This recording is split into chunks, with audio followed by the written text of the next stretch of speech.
Let's look at the football now. It was a massive victory for Celtic, and this is the penultimate league game. This is Gary Hooper's second goal of the night, just after the restart, which really put the game to bed, didn't it?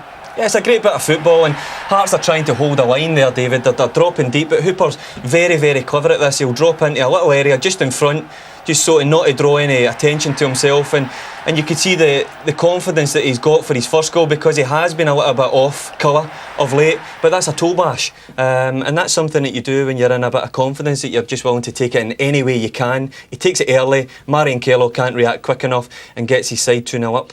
Now, Chris Commons was booked for diving, and then moments later he was presented with the opportunity to score a third goal. Well, let's talk about the football first of all. Let's talk about the positive, because he can light a game up on his own at a drop of a hat. He cuts inside, lovely little chop, a lovely little drag inside.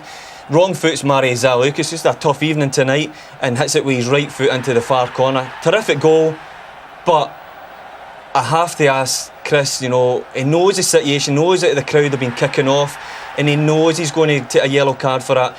I don't agree that you can't celebrate a goal, but in the light of the events, it's happened previous to that, in the last 15 minutes leading up to that, you know, with a fan coming on the pitch, I think he should have been a wee bit more cleverer. Just scored the goal, enjoyed it, but get yourself onto the pitch again, because now Celtic have paid a big price because they lose him for a weekend, and he's a huge player for them. What about the referee's performance? Before tonight, he'd handed out more yellow cards than any other referee in the Scottish Premier League, so we know that he is a tough disciplinarian, Craig Thompson. Yes, he is, but let's be honest, it was a very difficult fixture. We knew it was going to be, as I said, I used the word explosive because that's what it was. I felt he dealt okay with the match.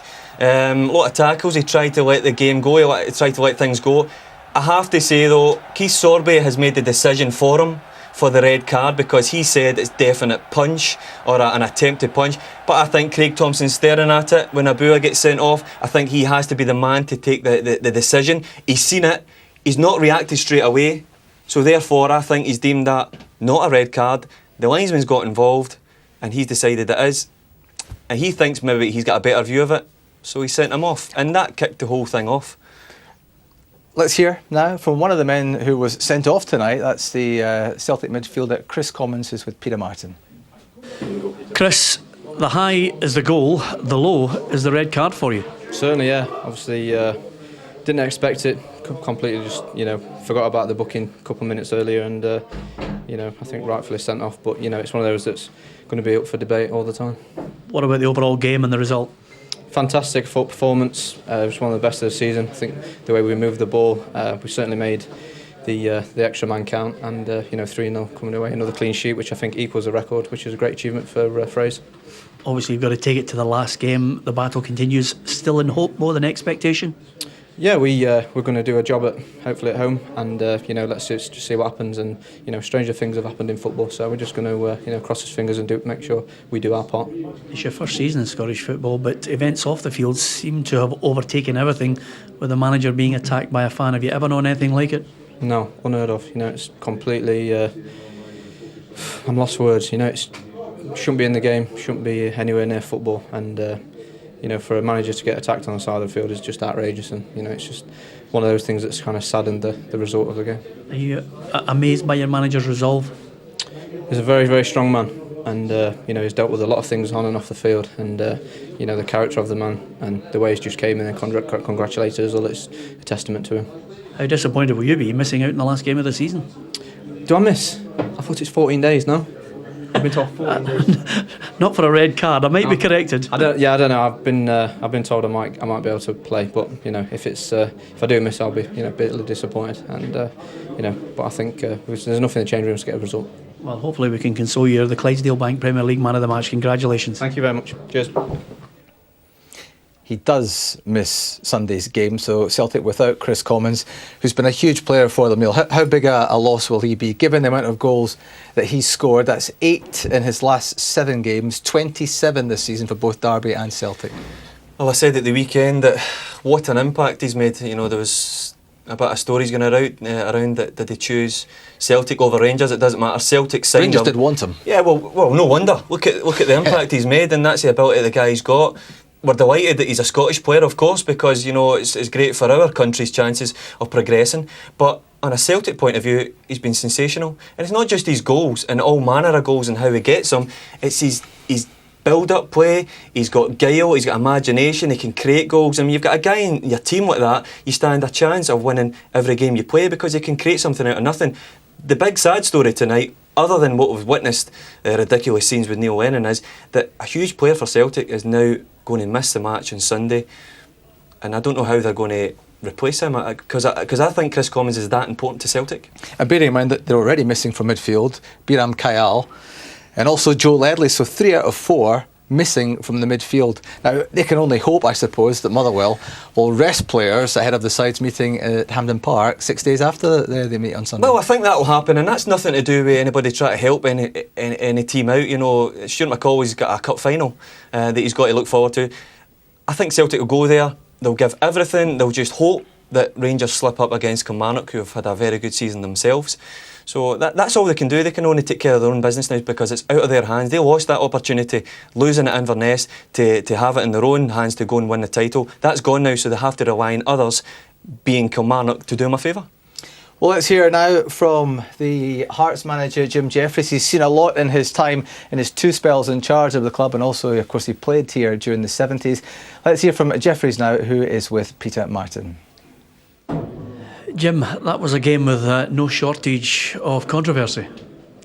Yeah, I mean, we've given the first goal away.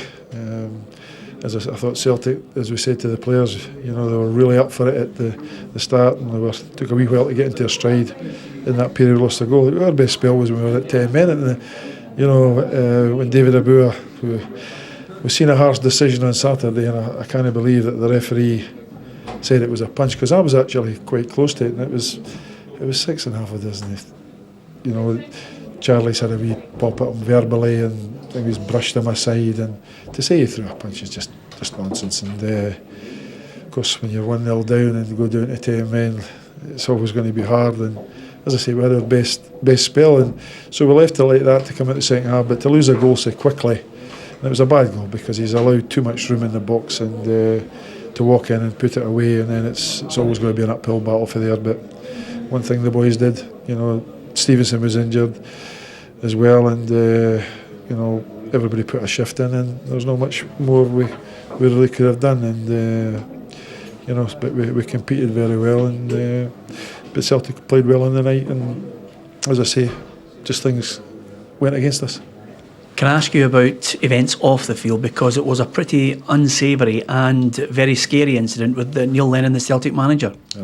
We can't condone that. That's not acceptable, and you know, that's, if it's getting to that stage, it's got to be really seriously looked at. I mean, how he ever got on the pitch anyway, you know. But I always felt today, you know, with the atmosphere, we knew it was going to be a great atmosphere, but great in terms of the passion, but it seemed to be a very hostile atmosphere tonight for some reason, which is, you know, it's not like it. It's normally Tynecastle you come, but you always feel there was a little something. We've clinched third place, we've not got a lot to play for. We want to sign off with a win, and Celtic were obviously still trying to keep the thing going to the last day.